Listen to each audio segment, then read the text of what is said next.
Bismillahirrahmanirrahim. Assalamualaikum warahmatullahi wabarakatuh. Berita Al-Hijrah 5 Jamadil Akhir 8 Januari bersama saya, Wan Kamaruddin Ibrahim, dan berikut tajuk utama malam ini.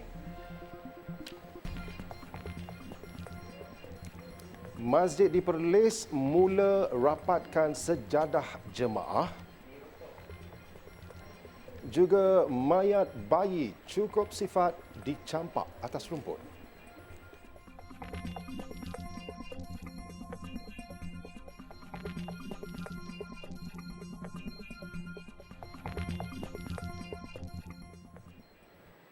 Mayat seorang bayi perempuan dalam keadaan masih bertali pusat dan cukup sifat ditemui di flat Danau Kota, Setapak. Ketua Polis Wangsa Maju, Superintendent Asharia Bersama berkata mayat bayi itu ditemukan dalam keadaan lebam di kawasan rumput dan beralaskan papan. Siasatan awal mendapati mayat yang dijumpai dipercayai berumur sehari, jantina perempuan dan bangsa tidak pasti. Ia ditemukan pekerja pembersihan warga Bangladesh di tepi plastik hitam yang pada awalnya menyangkakan ia adalah sampah. Mayat bayi tersebut telah dibawa ke unit forensik Hospital Kuala Lumpur untuk tujuan bedah siasat. Kes disiasat di bawah Seksyen 318 Kanun Keseksaan kerana menyembunyikan kelahiran dengan jalan membuang mayat dengan sulit. Perlis mula melaksanakan solat fardu jemaah dengan saf dirapatkan bermula hari ini. Tinjauan di Masjid Negeri di Arau mendapati walaupun kelonggaran diberikan untuk menunaikan solat secara saf dirapatkan, jemaah yang hadir untuk solat zuhur masih perlu mematuhi prosedur operasi standard SOP seperti yang ditetapkan oleh Majlis Agama Islam dan Adat Istiadat Melayu Perlis MAIPS sebelum ini. Menurut timbalan pengerusi merangkap Imam 2 Masjid Negeri Arau Zubair Abdullah, dengan kelonggaran yang dibenarkan oleh MAIB setelah mendapat perkenan Raja Perlis Tuanku Said Sirajuddin Putra Jamalul Lail, diharap ia dapat memberi peluang kepada masyarakat terutama di kawasan sekitar Arau untuk menunaikan solat di masjid berkenaan. Pelaksanaan solat jemaah dengan saf dirapatkan bermula sejak subuh dengan mengambil kira sejadah jemaah bersaiz standard dirapatkan di ruang solat. Keadaan soft tu boleh dalam keadaan rapat tetapi mengikut sejadah masing-masing. Alhamdulillah, kita dipahamkan bahawa negeri-negeri lain masih belum lagi dirapatkan seperti itu. Alhamdulillah. Katanya sebelum pelaksanaan solat dengan saf dirapatkan ini, kehadiran adalah sekitar 200 hingga 250 orang. Namun kini bilangan jemaah bertambah melebihi 300 jemaah terutama ketika solat Isyak. Jelas Zubair, perkembangan ini menjadikan Perlis sebagai negeri pertama di negara ini yang menjalankan solat dengan ketetapan baru ini. Sementara itu, jemaah masjid yang ditemui melahirkan kesyukuran dengan kelonggaran solat jemaah ini. Mahathir Ahmad, 68 tahun, dari Taman Intan, Arau berkata, dengan ketetapan pelaksanaan solat seperti ini, diharapkan akan menarik ramai lagi muslimin dan muslimat untuk terus mengimarahkan masjid. Walaupun rapatkan saf, sebenarnya rapatkan sejadah, ikut sejadah masing-masing. Tidaklah orang apa bersentuh antara bau sama-sama anak jemaah. Bagi Hamidun Hamzah, 70 tahun, beliau menganggap perkembangan ini adalah sesuatu yang positif dalam memberi peluang kepada rakyat Perlis untuk terus melaksanakan ibadah solat di masjid dengan bilangan jemaah yang ramai. InsyaAllah lah ke depan ni kalau dah COVID ni dah berkurang ke apa ke, boleh rapat lagi. Tapi buat masalah eloklah kita ikut SOP yang ada ni untuk kepentingan jemaah semua lah. Pasal kalau ikut ni masih belum reda lagi lah COVID ni. Khamis lalu, Raja Perlis Tuanku Said Sirajuddin Jamalul Lail berkenan membenarkan seluruh masjid di negeri itu untuk melaksanakan solat berjemaah secara mendapatkan saf. Kebenaran itu diberikan setelah meneliti perkembangan semasa penularan COVID-19 semakin berkurangan dan peratus vaksinasi lengkap dan peningkatan dos penggalak di negeri berkenaan yang mencapai jumlah 30,575 iaitu mencapai 100%. Baik, kurang sejam saja lagi akan berlangsung pentas akhir program reality TV Al-Hijrah iaitu Hijrahkan Laguku, di mana dua finalis mewakili penyanyi Otai dan dua lagi penyanyi generasi baru bakal berentap untuk dinobatkan sebagai gelaran juara. Jadi untuk perkembangan lanjut kita terus bersama wartawan Abdul Hakim Hassan. Silakan, Gaib. Assalamualaikum warahmatullahi wabarakatuh. Baik, di sinilah pentas bagi persembahan akhir Hijrahkan Laguku pada jam 9 malam nanti, dan selari dengan konsep Hijrahkan Laguku ini, 4 finalis akan membawakan mesej dakwah menerusi lagu-lagu mereka di mana liriknya digubah, kan. Jadi pada jam 9 nanti anda bakal saksikan final Hijrahkan Laguku, dan salah seorang daripada finalis pada malam ini ada bersama saya, iaitu Iwan Syahman. Assalamualaikum Abang Wan. Apa khabar? Waalaikumsalam warahmatullahi wabarakatuh. Okey, baik Abang Wan. Ini malam final, jadi pasti ada berbeza lah daripada sebelum-sebelum ni, kan. Jadi lagu malam ni apa keistimewaan dia? Jadi Assalamualaikum warahmatullahi wabarakatuh. Sekali lagi, pertama sekali saya ingin bersyukurlah ya kepada Allah SWT yang telah memilih saya untuk final malam ini. Dan saya harap ini adalah satu pemberian daripada Allah SWT juga kepada saya yang harus saya syukuri. Dan yang paling istimewa saya rasa pada malam ini adalah saya terpanggil untuk lagu-lagu yang pada malam ini istimewanya adalah lagu yang paling terbaik sejarah saya menjadi penyanyi, iaitu lagu Memori Daun Pisang yang saya telah gubahkan. Dia ubahkan menjadi memori di jalan Allah. Jadi saya rasa inilah satu lagu yang saya rasa perlu, yang saya berterima kasih kepada Allah, perlu yang saya curahkan kepada semua pendengar bahawasanya ini lagu terbaik daripada saya, insya-Allah. Baik Abang Wan. Malam ni Abang Wan akan berdepan dengan Datuk Nash. Ada Syahir AF, ada Mak Adam. Jadi bagaimana peluang untuk menang malam ni? Okey, insya-Allah. Jadi namanya pun Hijrahkan Lagu. Bagi saya, kalau lagu ini, kalau program ini betul-betul lagu penghijrahan, lagu yang liriknya diambil kira, saya rasa peluang saya pun cukup besar. Sebab pertama sekali lagu ini lagu yang begitu popular, dan saya telah cuba untuk menggubahkan atau untuk menukar lagu ini kepada tajuk memori di jalan Allah ini, menjadi suatu mesej yang begitu penting sekali untuk semua pendengar. Begitu penting. Dan satu lagi lagu saya berduet dengan Mak Adam, iaitu lagu Istana Menanti, yang kita telah tukarkan menjadi Syurga Menanti, insya-Allah. Okey Abang Wan, terima kasih. Semoga berjaya untuk persembahan malam ni. Insya-Allah. Okey. Terima kasih.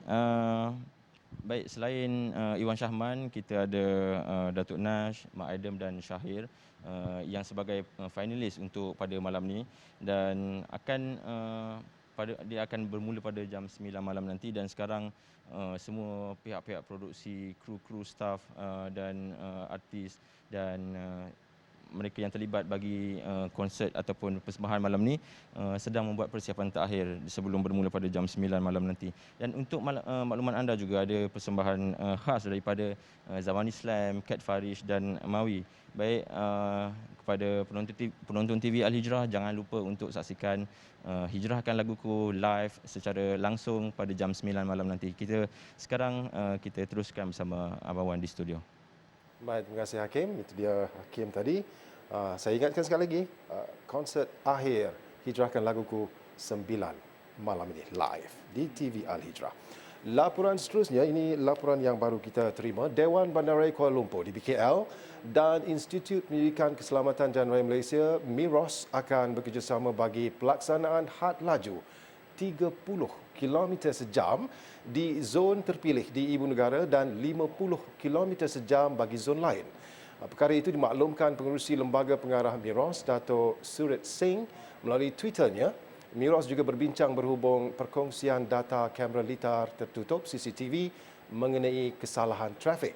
Dan sebelum ini, media melaporkan MIROS mencadangkan had laju standard 30 km sejam untuk kawasan bandar, desa dan kediaman sebagai sebahagian daripada Pelan Keselamatan Jalan Raya Malaysia 2021-2030.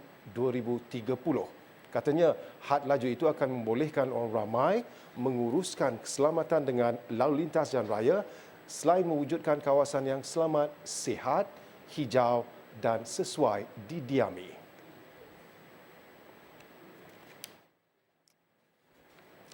...31 sekolah di Johor tidak akan memulakan sesi persekolahan penggal ketiga esok kerana masih terkesan akibat banjir.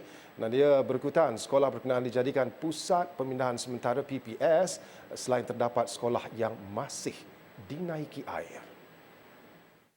Pengerusi Jawatankuasa Pendidikan, Penerangan, Warisan dan Budaya Negeri, Mazlan Bujang berkata, 23 sekolah dijadikan pusat pemindahan sementara PPS, sementara baki 8 lagi sekolah dilaporkan dinaiki air. Sekolah yang tak jadi pusat tapi masih dinaiki air akan ditambung, ditutup sehingga pembersihan pembersihan selesai. Sekolah-sekolah yang tak terlibat macam biasa. Di mana sekolah menengah dah mula semuanya akan tak ada alternatif lagi lah. Semua kelas akan naik macam biasa. Cuma dalam kelas tu kita buat penjarakan sosial seperti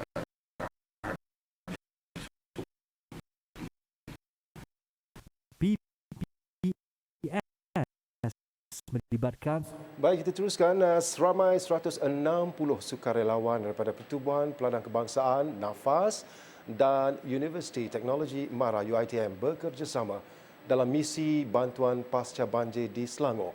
Pengurus besar Nafas Abu Sujak Sahuji berkata, program 2 hari hingga esok itu akan memberi tumpuan kepada kerja-kerja pembersihan di surau, balai raya serta rumah penduduk serta premis Nafas di kawasan Hulu Langat yang terkesan banjir. Menurut Abu Sujak, sukarelawan tersebut terdiri daripada kaki tangan Nafas dan pelajar UiTM kampus Puncak Alam dan Shah Alam. Jelasnya ia adalah kolaborasi tanggungjawab sosial pertama antara Nafas dan UiTM. Pertamanya kita untuk tujuan untuk menaikkan imej kedua-dua organisasi inilah, Nafas dan juga UiTM. Dan matlamat kita adalah kita untuk membantu masyarakat. Apabila kesusahan, kita mengajar anak-anak pelajar-pelajar ini supaya mereka prihatin dengan apa yang berlaku dalam masyarakat. Misi bantuan pasca banjir itu juga katanya dicadang untuk diteruskan ke negeri lain antaranya Johor, Pahang dan Negeri Sembilan. Pihaknya merancang untuk memperluas kerjasama dengan kampus UiTM di negeri lain yang terjejas banjir. Beliau berkata demikian ketika ditemui media selepas majlis perasmian dan flag off program komuniti kolaborasi pasca banjir Nafas dan UiTM di kampus UiTM Puncak Alam. Majlis turut dihadiri Timbalan Rektor Hal Ehwal Pelajar UiTM Cawangan Selangor, Profesor Dr. Badrul Isa. Alat pernafasan rosak ditenggelami air.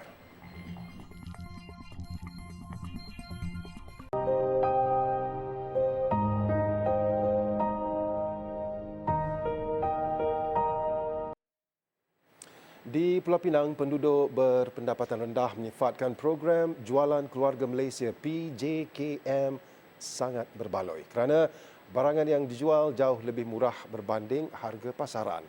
Ayam segar dijual RM8 seekor. Nur Hashimah Yusof, 60 tahun, memberitahu dia tidak melepaskan peluang mengunjungi PJKM di perkarangan Masjid At-Taqwa Mak Mandin kerana tahu barangan yang dijual lebih murah sekaligus membolehkannya berjimat. Dia yang berniaga ayam goreng sanggup ke PJKM sejauh 3 km dari rumahnya semata-mata untuk membeli ayam yang dijual RM8 seekor berbanding harga pasaran lebih RM15 seekor. Saya dengar ada jualan murah, saya pun turunlah sebab apa sekarang semua barang mahal. Lagipun dengan ekonomi yang tahulah lah ni kan, tak menentu dengan COVID dengan apa lagi. Jadi dah dengar kata murah, saya main lah. Saya beli minyak, tepung, gula, telur, ayam. Pengunjung Rosli Bidin, 65 tahun, turut meluahkan rasa teruja kerana harga barangan sempena PJKM sangat berbaloi dan tidak terdapat di tempat lain. Beli macam-macam, beras ada, minyak ada, tepung ada. Murah-murah banyak. berbaloi lah kalau nak beli orang banyak. Program macam ni kalau boleh buat tiap-tiap bulan lah. Cantik. Selalu beli kedai lah. Kedai beli pun mahal lah. Di sini murah lah. Okey lah. Lagi barang semua murah lah. Okey lah. Boleh beli lah. Meski punya orang boleh beli lah. Kenaikan harga barang yang mendadak dan pandemik COVID-19 yang bagaikan tidak berkesudahan mengakibatkan golongan tidak berkemampuan semakin terimpit untuk mengharungi kehidupan mendatang. Dan bebanan yang ditanggung bagaimanapun mendapat perhatian pihak bertanggungjawab yang prihatin dengan nasib mereka. Antara golongan terjejas ialah warga emas, pesakit kronik dan mereka yang diberhentikan kerja akibat pandemik COVID-19. Menyedari keadaan yang semakin meruncing itu, seorang usahawan muda tempatan mengambil inisiatif dengan tampil membantu golongan berkenaan bagi meringankan beban. Pengalaman pernah melalui hidup serba kekurangan mendorong Ashwat Abdul Rahim, 29 tahun, menggerakkan usaha untuk pergi dari rumah ke rumah bagi menyalurkan sumbangan berbentuk makanan dan barangan keperluan asas lain. Bukan sekadar itu, anak kelahiran Batu Berendam, Melaka berkenaan turut menawarkan khidmat untuk membantu golongan tidak berkemampuan membuat permohonan sekaligus mendapatkan bantuan Jabatan Kebajikan Masyarakat JKM atau Pejabat Zakat. Bukan saja bantuan dari segi makanan, dan kami juga mendalami isi hati masyarakat lah. Setiap keluarga yang kita pergi masing-masing ada masalah tersendiri, dan saya cuba untuk memahami dan saya cuba untuk ketengahkan apa yang kita boleh bantu, dan kami akan cuba sedaya upaya dengan tim yang ada untuk membantu diorang. Macam tadi ada satu dari segi mesin basuh, dia pun dalam keadaan yang macam separuh paralysis. Sebanyak 150 kotak makanan, beras dan ayam segar diagihkan kepada beberapa penduduk yang dikenal pasti berada di bawah paras kemiskinan di sekitar Dewan Undangan Negeri Dun Kesidang, Melaka. Aktiviti bantuan itu, kata Ashwat, akan diteruskan lagi selagi harga barang dan kes harian COVID-19 terus meningkat. Selain itu, beliau turut memberi perkhidmatan sanitasi percuma di rumah penerima bantuan. Sementara itu, seorang warga emas, Cik Mariam Cik Kob, 64 tahun, tidak menyangka ada individu yang bukan tergolong daripada wakil rakyat atau pemimpin politik tampil ke rumahnya untuk menyalurkan bantuan. Kata Cik Mariam, keadaannya yang uzur dan terpaksa menjaga 3 cucu menyebabkan dia tidak lagi mampu keluar dari rumah untuk mendapatkan bekalan makanan dan ubat-ubatan. Kesulitan Mariam nak pergi hospital susah. Kalau ada budak-budak ni sakit kan, nak pergi hospital tu susah. Macam baru ni semua demam. Mak sendiri demam, budak-budak ni demam. Agakkan minta kawan punya ubat, lepas tu pakai ubat lama. Nak pergi susah. Kadang minta tolong kawan beli ubat dekat farmasi. Lalu tak ada macam ni. Lalu suruh laki mak ayam tu pergi ambil, dia balik malam-malam. Tak ada siapa nak tolong. Bagi bekas pekerja kilang, Zarith Sofia Muhammad, 19 tahun, menyifatkan dirinya umpama sudah jatuh ditimpa tangga selepas diberhentikan kerja, dan ibunya Zainab Hashim, 54 tahun pula, dijangkiti COVID-19 tahap 5. Tu jaga mak saya yang sakit lah. Sebab masa dia kena COVID tu, dia memang kena COVID yang teruk, COVID stage 5, dan doktor plan nak intubatekan dia sebanyak 3 kali. Dan masa saya dekat MITC pun, saya hari-hari doa lah untuk mak saya supaya Allah tak tarik nyawa dia. Zarith Sofia adalah anak tunggal yang selama ini menanggung kedua-dua ibu bapanya, iaitu Zainab dan Muhammad Abdul Ghani, 58 tahun. Dia bersyukur dengan kehadiran usahawan berkenaan membawa sumbangan makanan untuk meringankan beban keluarganya. Baik, banjir yang melanda beberapa negeri termasuk Pahang Disember tahun lalu meninggalkan kesan besar kepada sebuah keluarga yang tinggal di perumahan awam kos rendah Bukit Rangin, Kuantan. Bukan sahaja berdepan dengan kemusnahan harta benda, malah alat bantuan pernafasan yang digunakan anak bongsu mereka turut rosak ditenggelami air banjir. Menurut Nur Faridatul Akmar Mustafa, 38 tahun, anaknya Muhammad Hishamuddin Muhammad Asri, 7 tahun, dikesan mempunyai masalah paru-paru. Kini berdepan kesukaran untuk bernafas selepas kerosakan alat bantuan itu. Nur Faridatul yang tidak bekerja bersama suaminya, Muhammad Asri Abdul Rashid, yang bekerja sebagai pengawal keselamatan dengan pendapatan bulanan kira-kira RM1,400, tidak mampu untuk menggantikan alat berkenaan yang dianggarkan berharga RM14,000. Masa banjir itu memang air sangat laju. Jadi saya tak sempat nak selamatkan benda ni. Jadi saya pun tak ada kenderaan nak bawa. Semata-mata dengan motor saja.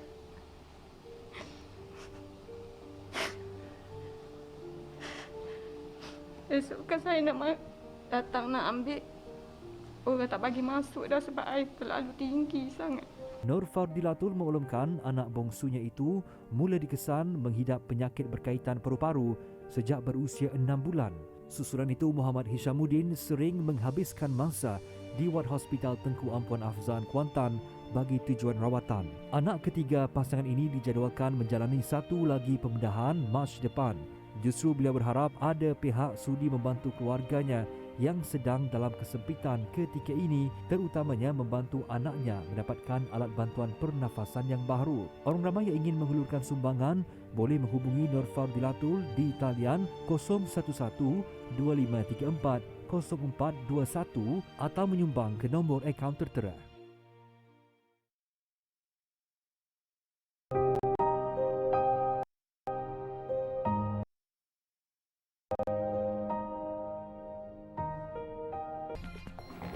Gas bocor, bangunan runtuh.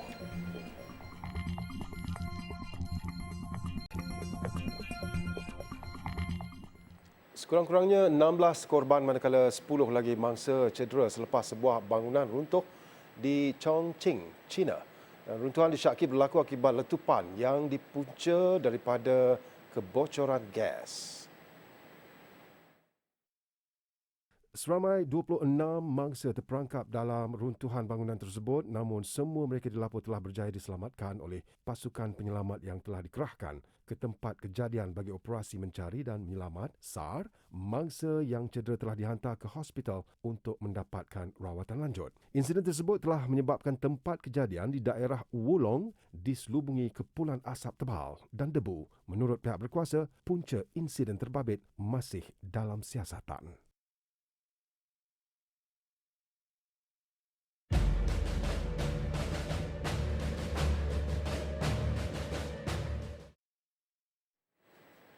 Baik, pertambahan 2 kali ganda penempatan haram di Bukit Golan bukan sahaja akan menguntungkan Israel dan sekutunya Amerika Syarikat, malah ia juga akan memperkuatkan lagi kedudukan kumpulan bersenjata yang menentang Syria. Menurut geostrategis Dr. Azmi Hassan, campur tangan pentadbiran Amerika Syarikat melibatkan wilayah diduduki Israel semakin berleluasa dan ia sedikit sebanyak telah memberi kelebihan kepada sekutu kuat Amerika Syarikat itu. Dan ia juga merupakan satu ancaman kepada kestabilan dan keamanan antarabangsa. 2-3 kumpulan Al-Qaeda yang sedang menjadikan pengkalan mereka di Bukit Golan itu sudah pasti akan mendapat keuntungan kerana mereka mendapat perlindungan dari Israel. Kenapa Israel memberi perlindungan kepada kumpulan pengganas Al-Qaeda ini? Adalah kerana kumpulan ini adalah seteru Presiden Syria, Bashar Assad umpamanya. Jadi ini yang dikatakan pemain-pemain ataupun pihak-pihak yang akan dapat keuntungan. Tersuratnya Israel, tersuratnya Amerika Syarikat dan 2-3 kumpulan pengganas yang pengkalan mereka adalah di Bukit Golan itu sendiri. Perdana Menteri Israel Naftali Bennett baru-baru ini mengumumkan negaranya akan menggandakan bilangan penempatan di wilayah diduduki Bukit Golan untuk memperkukuhkan penguasaan Israel di wilayah yang dirampas dari Syria lebih 5 dekad lalu. Penguasaan Israel terhadap wilayah itu akan menyulitkan sebarang usaha pada masa hadapan untuk berdamai dengan Syria, pemilik berdaulat Bukit Golan sehingga Jun 1967.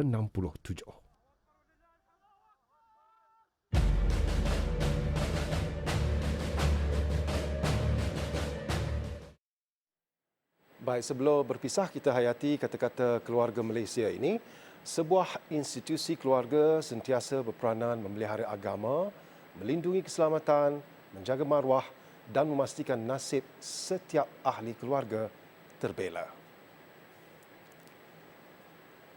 Dan jangan lupa menyaksikan final Hijrahkan Laguku live 9 malam ini di TV Al-Hijrah. Saya Wan Kamarudin Ibrahim. Assalamualaikum warahmatullahi wabarakatuh. Jaga diri. Selamat malam.